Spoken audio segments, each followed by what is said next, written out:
y'all got the first half of the study guide, right? I'm still waiting on Megan for her half, so hopefully soon. It'll be ready soon. Okay, let's see. Okay, so peripheral artery disease. Okay. What can y'all tell me about peripheral artery disease? Now this is PAD, not PVD. What's the difference between peripheral vascular and peripheral arterial?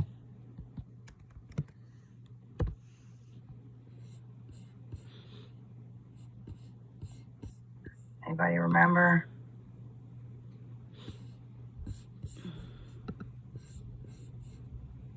Think about it. Peripheral arterial and peripheral vascular. Peripheral vascular disease, they say is a blood circulation disorder that causes the blood vessels outside of your heart and brain to narrow, block, or have spasms. All right, so PVD, right? So peripheral vascular, what's the key word there? Vascular. Right. So peripheral vascular disease, okay? Peripheral vascular, and I always remember like vascular V, vein, okay? And then peripheral arterial, A, artery, arterial, right? Mm-hmm. So vascular is what? So the veins do what? Do they take blood away from the heart or bring it back to the heart?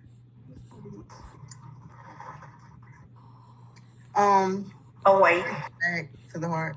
Back to the heart. And arteries bring the blood away or to the heart? Away from the heart. Away from, right? So if in your legs, if your veins are not able to bring that blood back, it gets like pulled into your legs, right? So think about that, okay? And then arterial, it's not able to push it into your legs.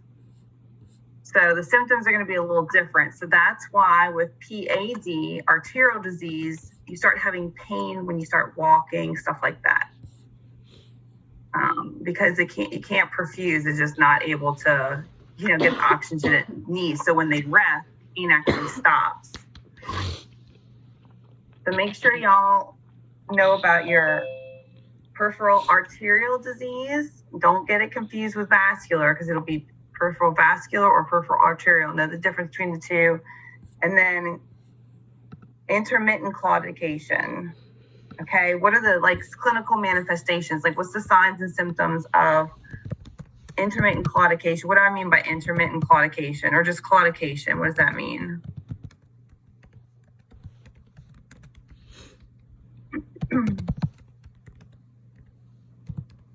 Anybody? Like the ability to clot? Right, so clotting, right? Blockage. So intermittent would be like not continuous, right? So on and off. So what kind of pain do you think a person would be having? Or what kind of symptoms do you think the person would be having besides pain if they had peripheral arterial disease? What do you think their legs would look like or feel like?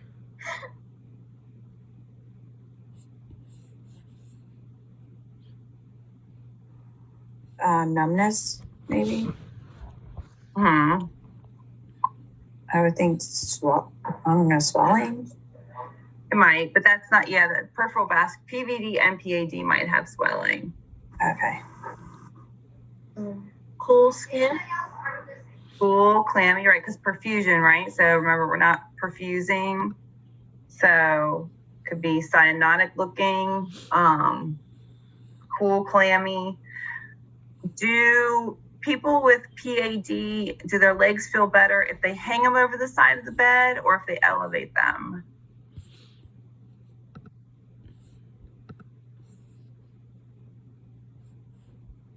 Elevated? Hanging. It's weird because it's different than PVD, right? So PVD, you want to elevate, right? To kind of get that stuff back in. But with PAD, you're going to hang them over because you're trying to help the stuff go down. So just think of it as like that. That's why I was like, PVD can't go back up. PAD, you can't get it down. So, all right. So make sure you know clinical manifestations of PAD, like what you would expect to find if you were assessing a patient that had this, okay, in their legs. Let's see. Yeah, because elevating the legs is going to increase their discomfort, right? Because it's working against gravity.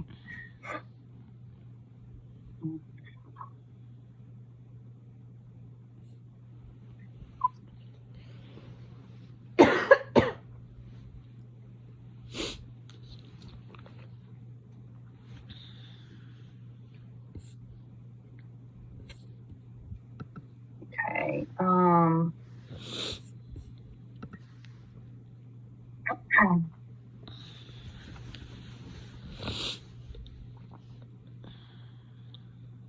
Okay, so if peripheral arterial disease, if that means that there's blockage and the blood cannot get into the legs, what kind of things do you think we would expect to do for our patient to help increase that circulation that we could try?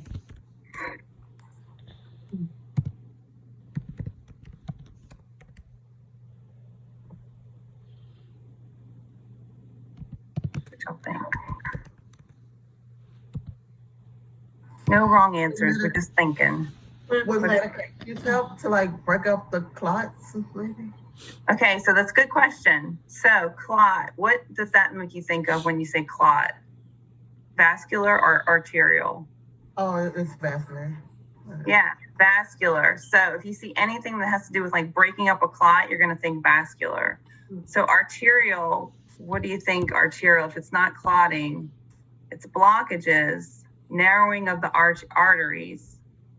It's not necessarily a clot though. How do you think that we could help them? Have them ambulate? Okay, so what happens when the patient ambulates when they have PAD? Yeah, you're right. They can start doing walking exercises, but what else can we do that's more invasive? What happens to a patient when they have PAD and they start walking? Pain. Yeah, they get pain because it's not perfusing. So we do want to, do as much as we can, but what can we do that's very invasive that we can treat them? So like go in and open up the arteries? Yeah, so arthrectomies. What do you think arthrectomy is? Break that word up. What's ectomy? Surgical removal of? Right. And then endar. Or arthro, I was on the wrong one. Oh. Arterial, right? So they're going to go into the vessel and try to open it up. Endarterectomy, same thing. They're going to go in there in between and try to clean it out. Or balloon angioplasty. Okay. But each one of these depends, if the patient's a candidate and stuff. But these are just things they possibly could do.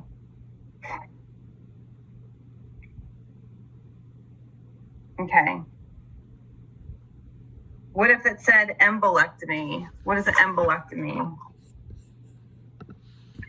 What's embol? Embolism. Right. And what's embolism? Clot. They're close, right? And what did we say clots were for? Vascular. PVD. So if it says embolectomy,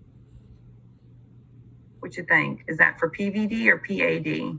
CVD. Right. Right. Does that make sense, y'all? Yeah, okay. Let's see. Okay.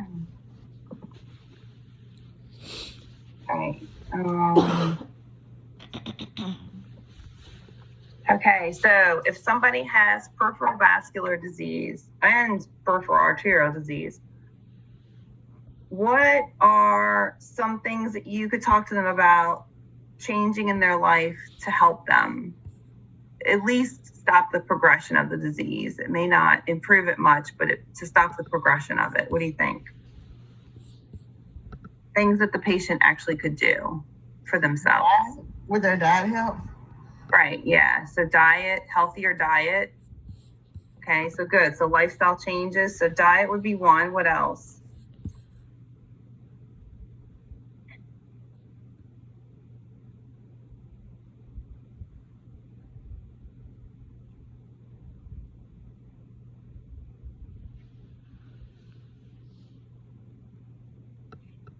You say for PVD, Dr. Summer? Yeah, peripheral vascular.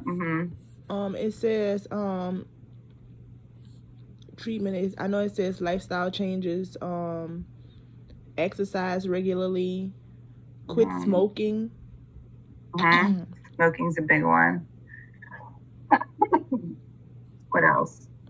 So diet, smoking, exercise.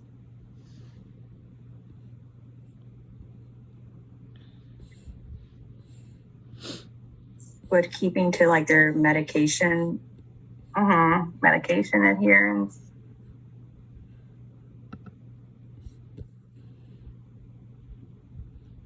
What kind of socks or stockings would you recommend for this patient? The compression. So what if they had socks that were real tight around the ankles? Would that be good? No. No. Why?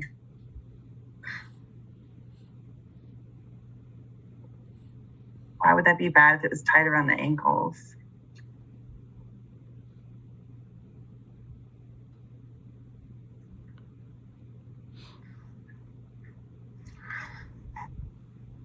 They're usually cutting off their circulation. Yeah. So with PVD, I mean, you're just making it harder for the blood to flow back up, and you're just encouraging it to pool more in the feet, right? So we don't want anything restrictive. So the only thing that's acceptable is either loose fitting stuff or the support hose, right? Because the support hose help, support the muscles and the tissue and help it move back up. Okay. So make sure you know, like, nursing management. So, like, how would we help our patient, take care of themselves? What are some things we would teach them about, changes they can make at home? What's the difference between modifiable and non-modifiable risk factors? Modifiable is like non-modifiable is like age, sex. Modifiable, or whatever, is like smoking, diet, right, exercise. Right, exactly. So non-modifiable means there's nothing we can do about it, right? Modifiable means that we have some control. We can do something about it. Like she said, smoking, we can try and quit smoking. We can try to exercise more. Non-modifiable, age, we can't do anything about our age. We can't do anything about our genes, right? So just make sure y'all know the difference between those two as well. Don't let that get you tripped up.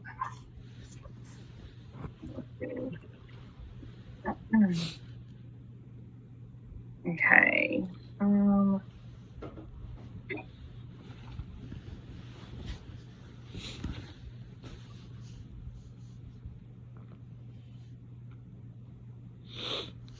Okay, what do we know about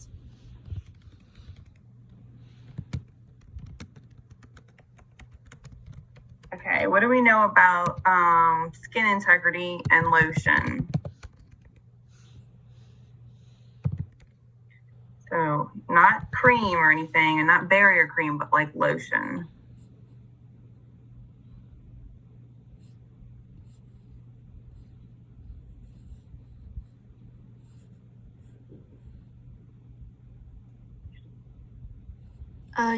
Wouldn't you want to keep their skin moisturized so they don't have skin breakdown? Right, yeah. What about in between the toes? Don't you not put it between the toes? Because it can get trapped. The moisture can get trapped. Too much, right? Yeah. So happy medium kind of thing. So,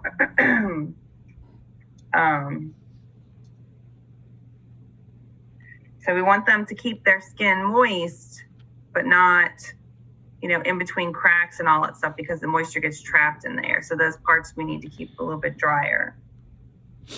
Let's see.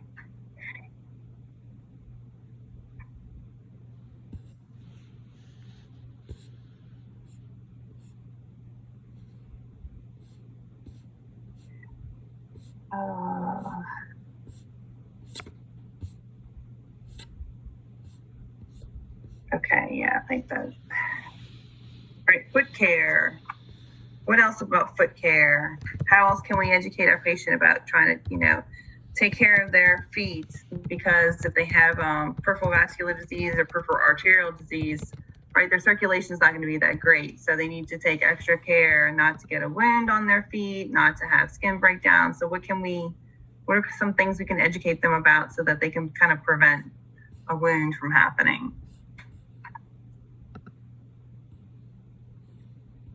Clipping their toenails. Yeah. All right. Okay. How though? Like what? We can't just say keep your toenails trimmed. We need to be very specific about that. What can happen if we don't really talk to them about their toenail trimming? I think they have to cut them like straight across. Right. No sharp edges. Don't cut them too short. If there are sharp edges, they need to kind of file them down. Right. So stuff like that. Okay. What else can we teach them?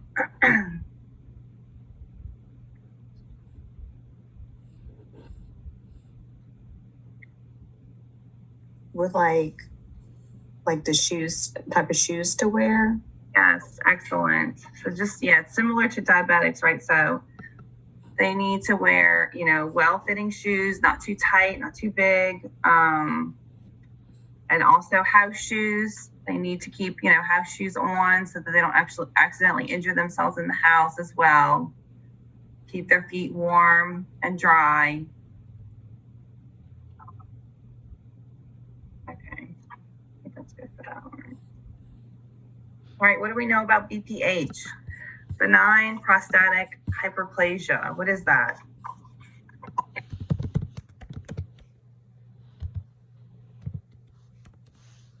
What's BPH?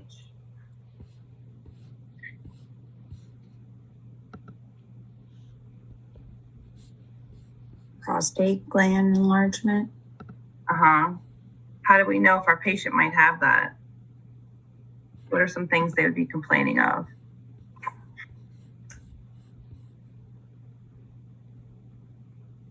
A weak urinary stream. Difficulty starting urination. Bladder stones. Inability to completely empty the bladder. Frequent urination. Did it say that again? Frequent, like having to go but not really having anything come out. Oh, right. Right.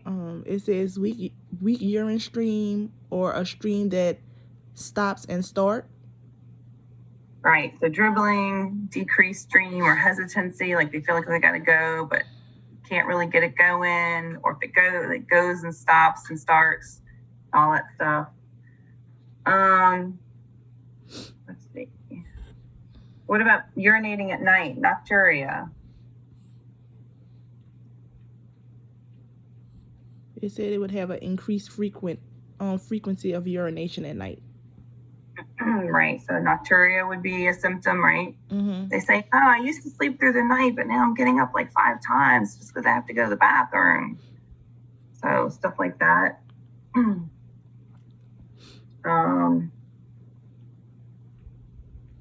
What about not being able to urinate at all? What is that called? Is that like anuria? Yeah. So A, like absent. So they can't pee at all. Is that typical for BPH?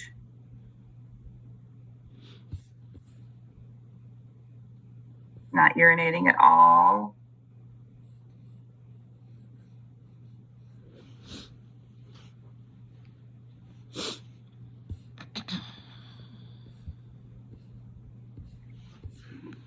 What about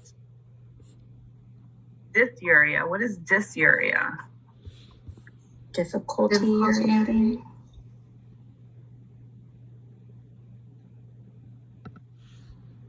What else? What else is dysuria? Not just difficulty. Painful urination. All right. What is that more associated with? UTIs? Yeah.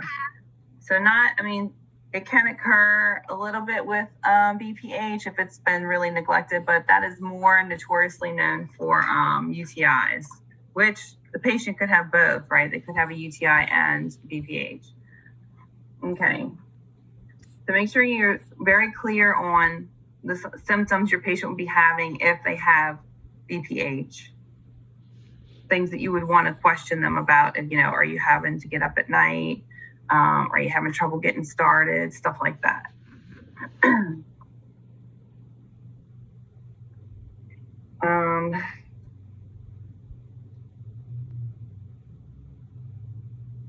All right, unable to void. Let's see. So your patient has BPH.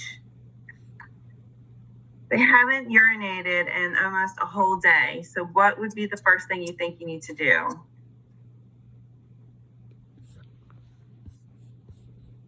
What happens if you can't urinate?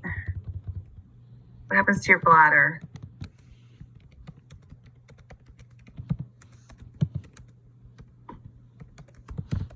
It gets full and doesn't it distend some? Distended. Okay. What do you think? If they haven't urinated all day, how much can your bladder hold?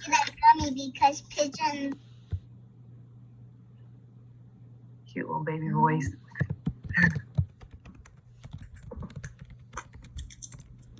Is that dangerous to have urinary retention for so long? So what do you think we do? When they do an ultrasound to see just how much they have in there, and then we'll try to extract it. Right. So not ultrasound. It's like a bladder scan, and it's like the bladder scan kind of goes like a little bit on the outside, and it'll like measure like how much retention they have. Let's see. And then if he is holding, like if he isn't truly having a lot of urinary retention, what do you think would be done next? What do you think would be the next step? What is it? Would you do like a Foley? Yeah, you would insert a catheter, right? Because we've got to get that urine off of them, and we're going to want to measure how much. So we're going to try and make sure we insert that catheter, but then going to wait until it stops flowing until his bladder's empty, and then we're going to mark and document how much urine he was retaining. Oh my gosh. Okay. Let's see. Yeah,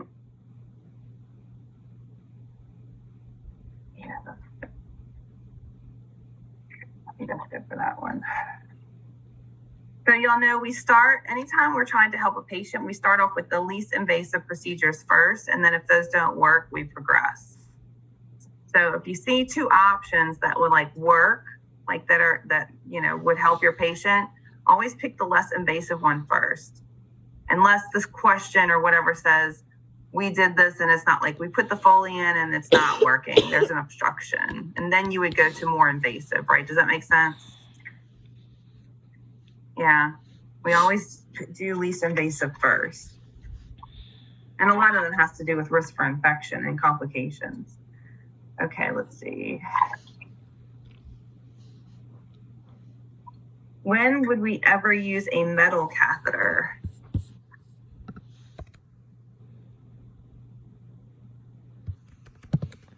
Hopefully never, but I actually had one of those one time. It was awful.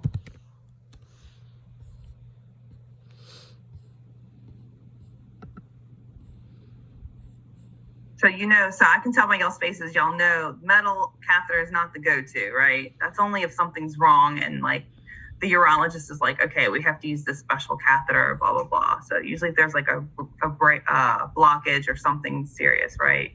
And probably the urologist is going to do that. Okay. I just had to look it up to see what it looks like. I was Yeah. I never even heard. Yeah, no, it's The only reason why I know about them is because I had that done to me when I was like a teenager, but I've never seen them in practice. But I mean, I don't work with a urologist either, so. Okay, what is a TURP?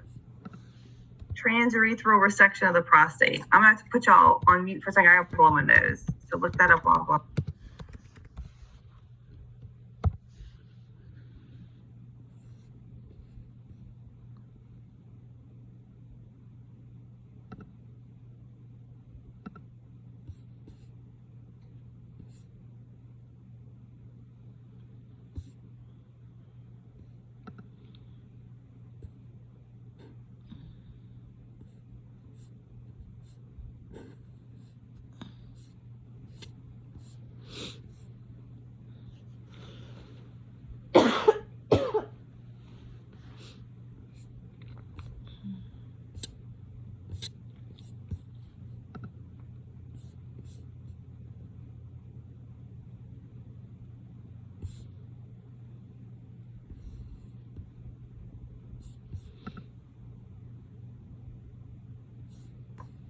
all right, what y'all found? TURP.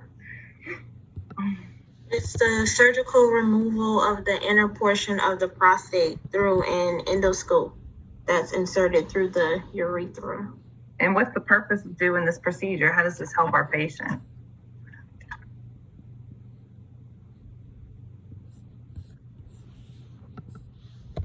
Why would we need to remove part of the prostate?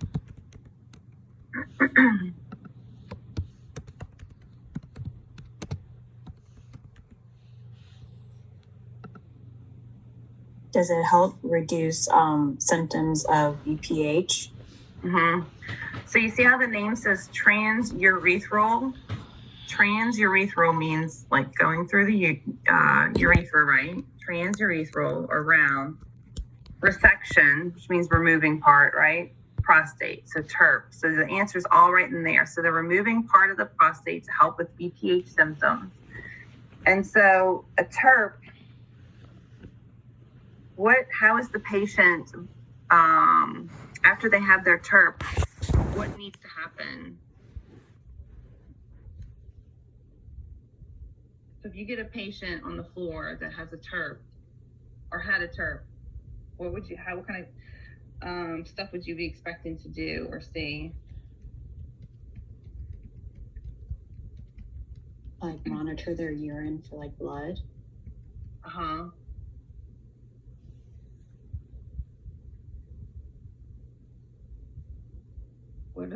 What else is going on? So yeah, blood and blood clots, but what are they hooked up to?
I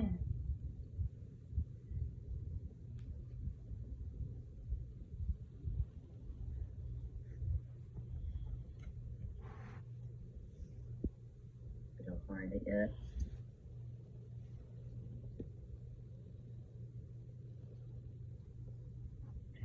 Your patient with a TURP, right after they get their TURP and they coming out of surgery, how would you take care of them? What's special about the TURP for that patient? What are they hooked up to? Is it a catheter? Yeah, a catheter. And what's going on with the catheter?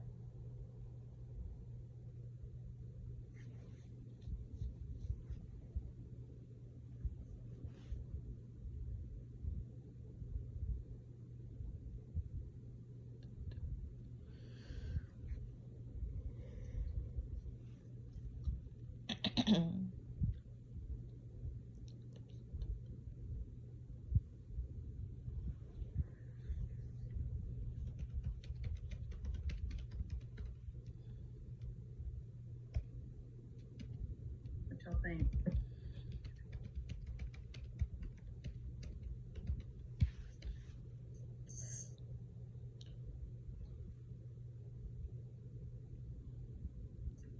The catheter will be left there to drain.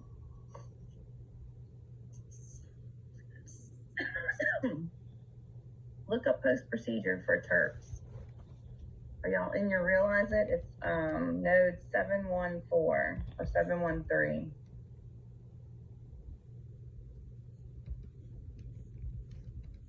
Make sure y'all are taking notes when y'all go through your realize it. It'll make it easier to study later. Or just have a notepad out while y'all are, or whatever you put your notes on, like if you do dictation or whatever. While you're But going. it doesn't mention a catheter though in 713 because that's what I was looking at. Okay, let's see.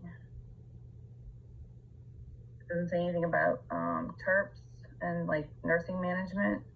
The only thing, like it says how like all it says is like it doesn't cause erectile dysfunction, but they may have retrograde ejaculation.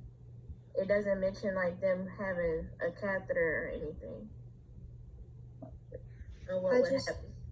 I just found it says the nurse monitors the drainage tubing and irrigates the system as prescribed to relieve any obstruction that may cause discomfort. Right there, so it's going to be irrigation. Yeah, usually the catheter is irrigated with 50 milliliters of fluid. 50, that's what it says, 50? It's, yeah, usually 50 5,000. milliliters. That's not right. That's what I read. Probably 5,000. Let's see. It's 714 under relieving pain. I gotta look this up. 714. Right. Let's see. Let's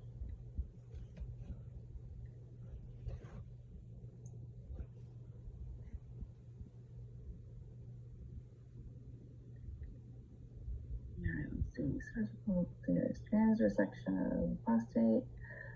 The kind of plans removal, chip, procedure, elimination. Physical achieve cement, procedure, permanent hospital stay, detailed strictures and more frequent. Function, blah, blah, blah, blah.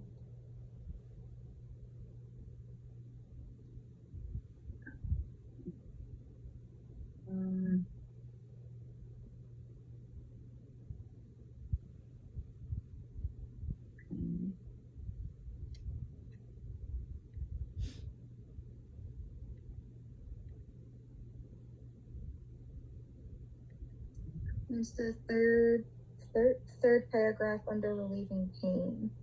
Yeah, I'm skimming where I read the 50 milliliters. I'm skipping. I'm skimming the node that they're claiming this is in because if it's not correct, they need to fix it.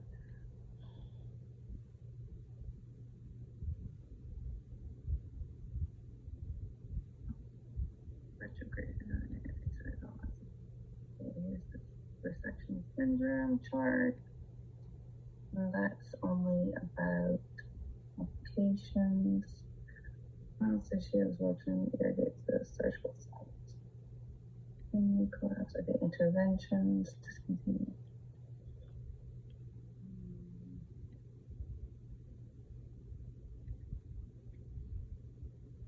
And then here's this little thing. Let's see what is the videos.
Okay, so you guys see how you gotta make sure y'all watch the videos. I mean, this is your material. This is how you're gonna be prepared for the exam. So while you're watching the videos, while you're going through the modules, take notes, because there's a lot of information in this one video. There's like 3 questions just on the information in this video. So make sure you watch this and you're taking notes. I mean, you can rewind it if you need to, or pause it. But this goes through the whole procedure of what a TERP is. It shows you visuals of it, getting your patient ready, the actual procedure, and then post-op, the way the nurse manages post-op patient, and then also discharge instructions. So this is like the whole thing. The modules, I know they seem annoying, but let me tell y'all, nursing is just a lot. So don't skip this stuff, because all this information is very useful, and just get in the habit now, because it doesn't get any easier. And things that you learn next semester, it's going to build on this. And then the semester after that is going to be building even more. So if you don't have a good foundation, what's going to happen? It's going to crumble, right? So take the time now to get a good foundation, and you will benefit later, I promise. Not just for tests, but your boards, and then when you're practicing, right? You don't want to lose your license. You work so hard to get it. You don't want to lose it. Okay, so make sure y'all watch that, because everything's right there. And that is, let's see. That's in the 733. So it's like the video.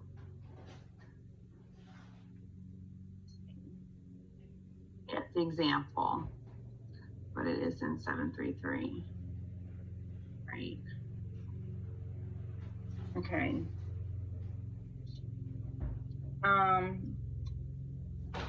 Also, make sure you learn how to assess your patient for fluid overload, because that's a risk with the TERP procedures, because they're being irrigated so much, and your body absorbs stuff. So fluid overload, how to assess for that, how to monitor your patient for that, what are signs and symptoms of a patient who is starting to have fluid overload.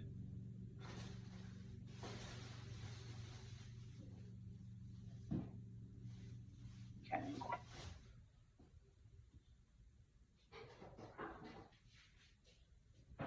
How can you ensure that what is a measurement that you can do to make sure your patient is not absorbing too much of the fluid that's being irrigated? What you think?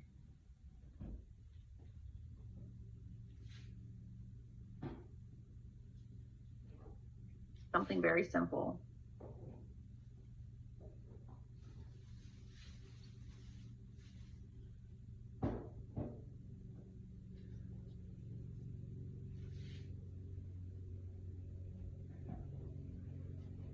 What do we do when we have somebody who's at risk for fluid overload? Think about congestive heart failure. Stop it. How do we measure? How do we monitor that? How do we monitor their fluid? Strict INOs. We're checking their urine? Yes. Strict INOs. So what's going in and what's coming out, all of that. Very strict INOs. And so we want to make sure that what's going in is coming out, right? And so that's one easy way we can keep an eye on it. Okay? Because they're continuously irrigated for however long they need, right? Until the urine runs clear. That could be a while. So, okay. Let's see, medications. What are some medications that are prescribed for a patient that has BPH? And how do they help?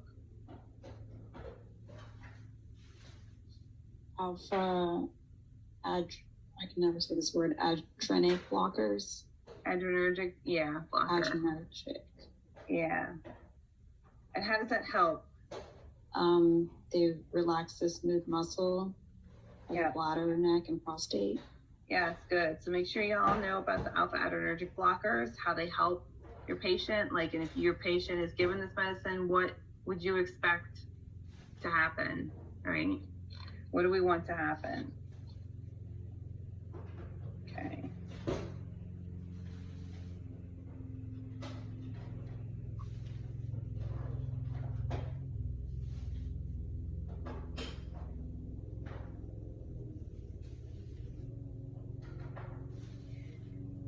Okay, this sounds like a medical question, but what does psychogenic mean?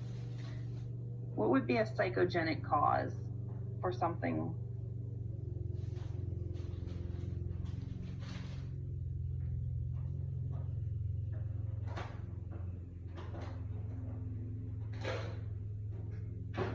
Psychogenic versus organic.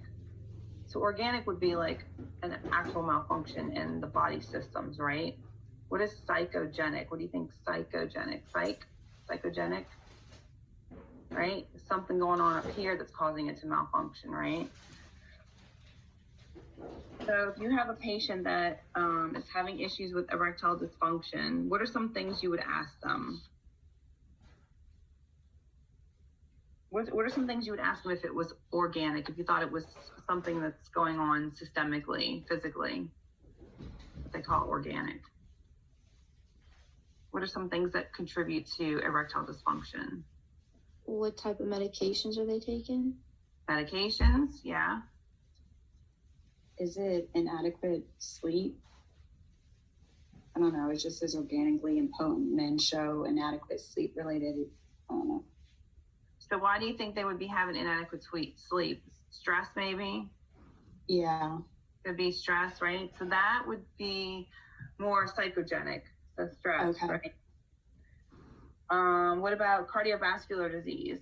You think that's psychogenic or is that organic?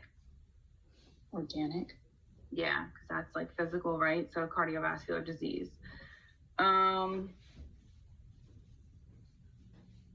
So let's say, what if we said, do you feel like, do you ever feel pressure to perform sexually? Is that psychogenic or organic?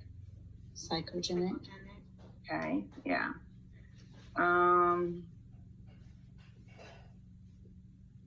What if we asked them, have you ever had any trauma that occurred in your pelvic or genital area? Organic. Organic, yeah, like physical trauma, okay? Which could be both, actually, but like, let's say he like, I don't know, fell, slipped, and then, what do they call that? When you split and you fall in a bar. I can't remember, I've seen skateboarders and stuff do it. That would just be physical trauma. Okay.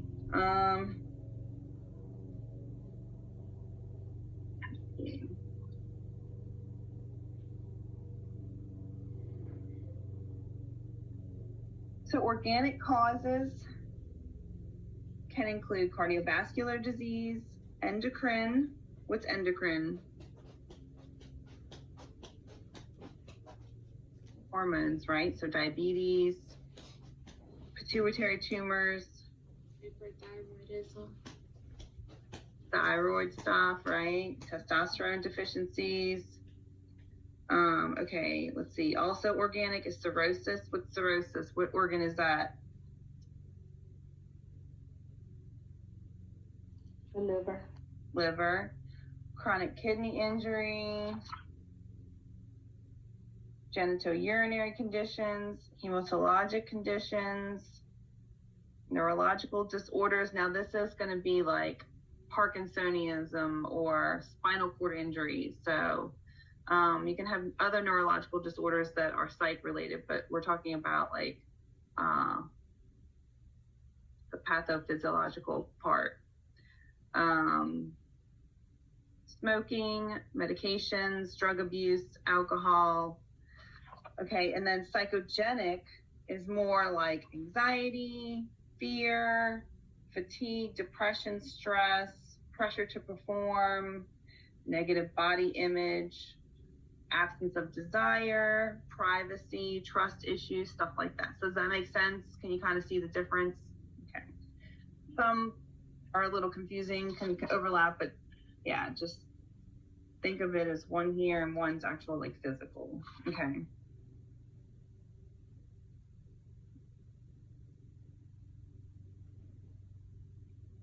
See. All right, what are phosphodiesterase type 5 inhibitors? So PDE5 inhibitors for those.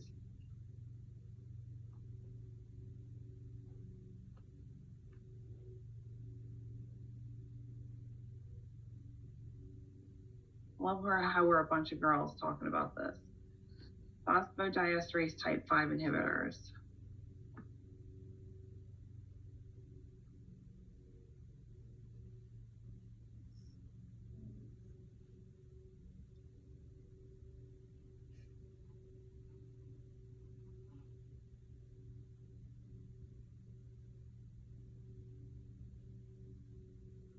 Oh, is that like Viagra? Mm-hmm. Yeah. It's one of the medications, one of the categories to treat erectile dysfunction, right?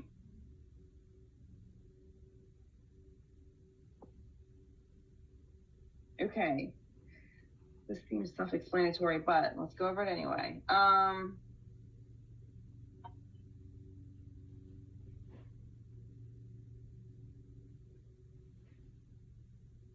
So if you have a patient that came in and they are being treated for erectile dysfunction and doctor was like, here, okay, we're going to prescribe this PDE5 inhibitor, what are some things that you would need to include in teaching your patient about this medication? So they need to take it 1 hour before sexual activity. And what else? It can last about 1 to 2 hours. And then side effects. Okay.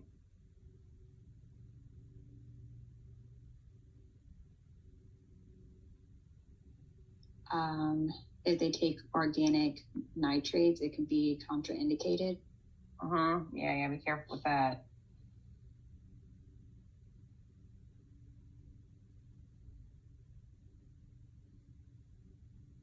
And it also should be taken with caution in patients with retinopathy or those with diabetic retinopathy.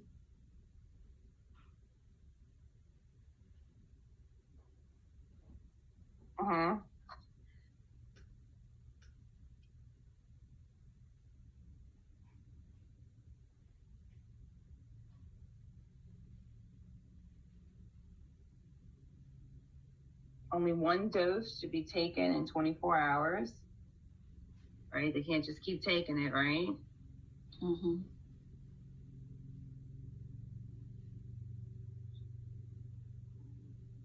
And it says here, no matter which medication you try, there must be sexual stimulation for an erection to occur. I just don't see that a guy having issues with that, but I mean, it's obviously important here. So,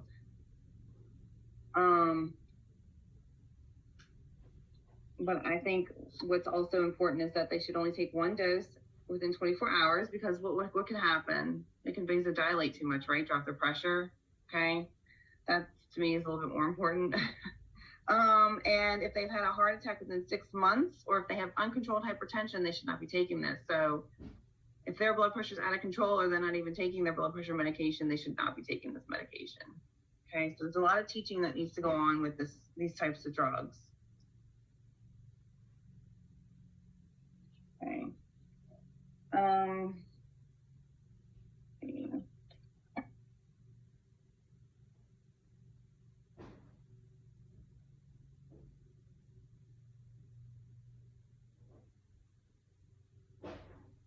Okay, so you have a patient who is suffering with erectile dysfunction, and he's already tried, lifestyle modifications and stuff, but none of that's working. So what do you think would be next for this patient? And that was 3 months ago.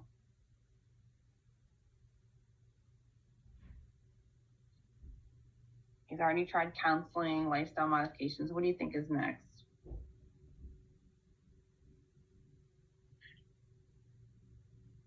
Would it be medication? Yes, medications, yes. And honestly, I don't know, 3 months is kind of a long time. You don't want them to stop taking their other medications. So that's a discussion for another day. So yeah, so next would be medication. So they've tried lifestyle changes, the diet, exercise, stress, self-wellness or whatever. They've gone to a counselor and just nothing's working, right? They really tried. And so you're like, okay, well, I think it's time we tried some medication. So you would start them on a medication and you would talk to them, make sure you only take one every 24 hours. Make sure there's, what did I say? Sexual stimulation, is that what it says?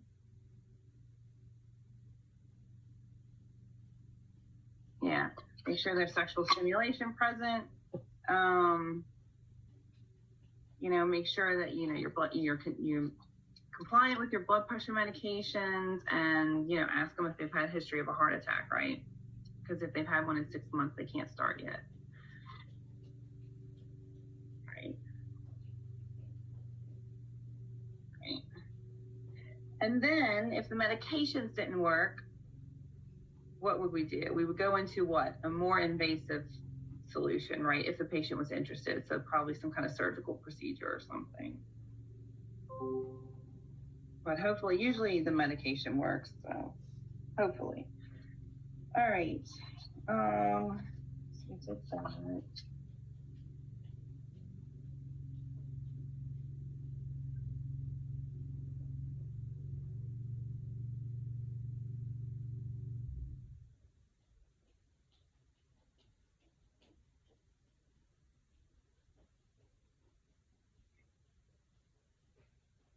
Okay.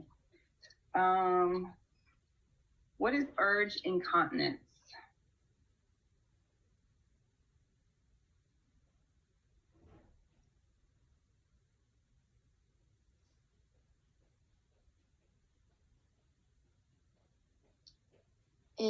The involuntary loss of urine associated with strong urge to void that cannot be suppressed. Right? So urge, incontinence. Incontinence, can't hold it, and urge means you feel like you gotta go, but you can't hold it, right? So you still have the feeling of going, but you can't stop it, and you wind up urinating on yourself, okay? So,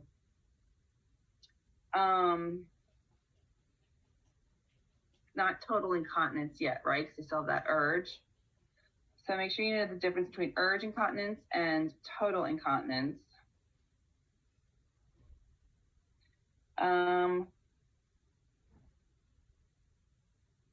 The definition of those and how the nurse would help manage that with the patient.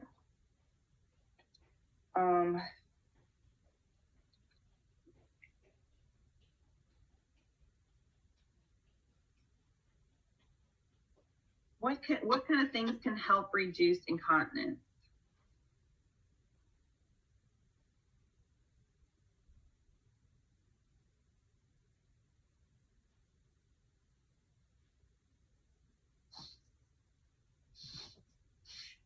With like doing after meals, like just sitting down and trying after every meal. Yeah, a schedule, right? So avoiding regimen or avoiding schedule. Okay, what are some other things that we can teach our patient that might help? Kegel exercises. Mm-hmm. Okay.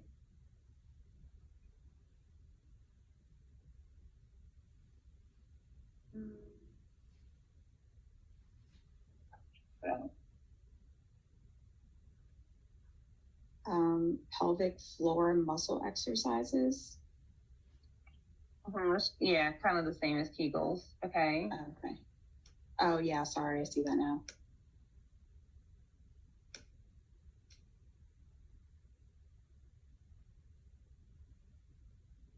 It's okay. What else?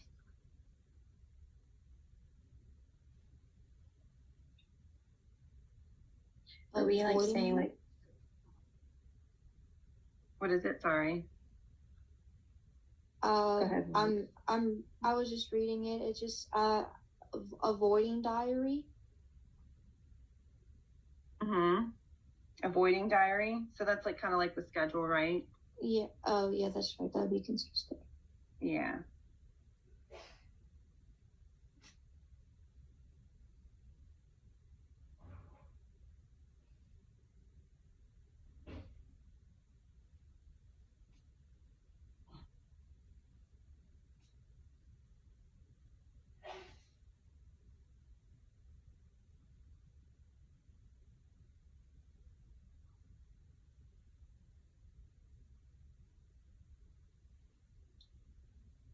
Would physical therapy be one?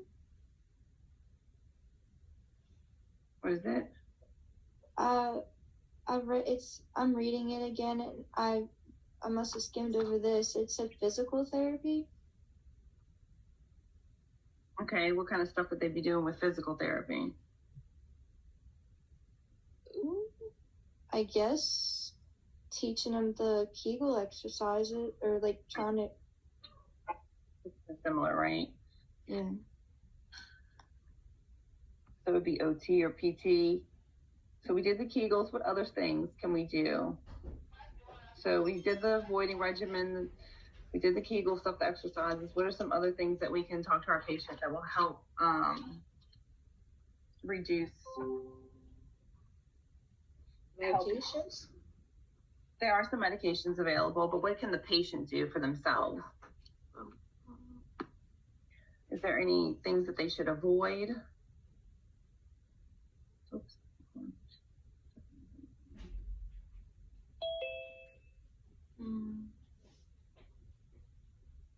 I feel like this may not be an option because I feel like I'm running out of options, but like with like avoiding like long periods of time without having a bathroom nearby, would that be something that they can kind of avoid? Or is it just kind of whenever? I mean, they're probably going to be wearing diapers if they're even walking around. Yeah. But like consumption wise. Oh, like not inhale so many liquids? What is something that we consume a lot of that's a diuretic? Caffeine. So avoiding caffeine. Yeah, or reducing, right? Mm-hmm. That would help because then they wouldn't be diuresing all the time, right? So they wouldn't have to go as much. And any kind of bladder irritants, anything that would be irritating to the bladder, right? Because that would just cause bladder spasms and they would urinate again. Okay, so make sure y'all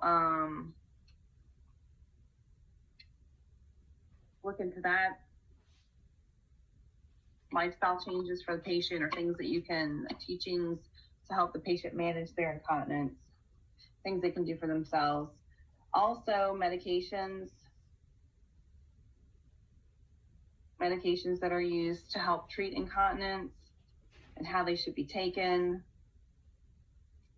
any contraindications for them or any, any patients that shouldn't be taking these kinds of medications.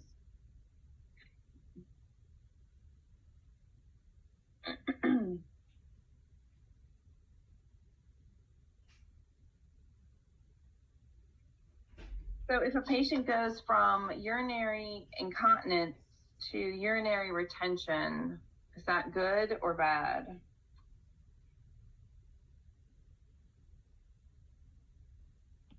Bad. Yeah, because they don't want them to not void at all, right? So happy medium. So we probably have to decrease their medication or change their medication.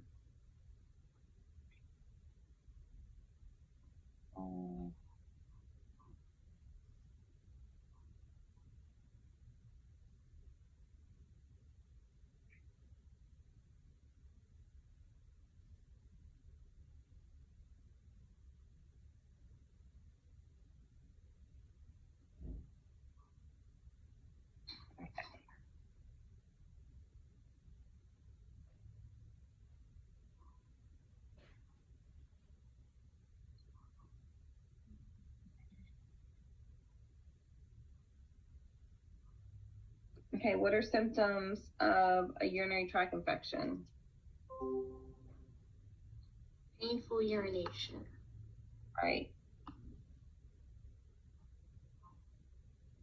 Right. So any patient, comes in with complaining of certain symptoms, frequency, dysuria, hematuria, urgency, nocturia, back pain, right flank pain,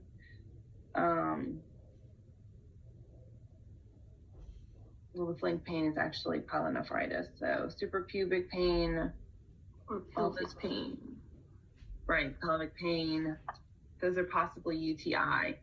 So pyelonephritis would be higher up. That would be and more systemic. So they would start feeling like they have the flu. They would have flank pain. They would have fever, chills, even like nausea and stuff. So if it's a UTI that goes untreated. So know the difference between the clinical manifestations of pyelonephritis and a UTI. Okay. A patient that has a UTI, what would be your priority?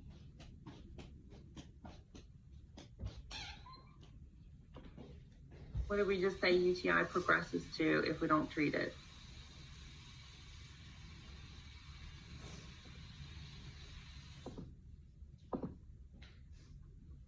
What was the other word we just said that y'all got to look up? UTI and, yeah, pyelo. I think, Alicia, I think you got it. Pyelonephritis. Pyelonephritis. Which pyelonephritis? What's neph? The renal pelvis, so inflammation. Kidneys, itis, inflammation, and pyelo, fire, pain. Yeah, pyelonephritis.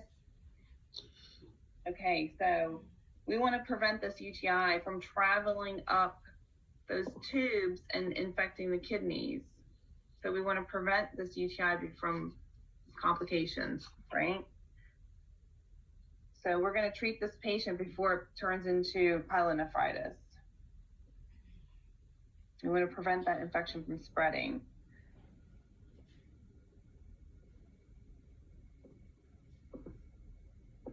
Okay.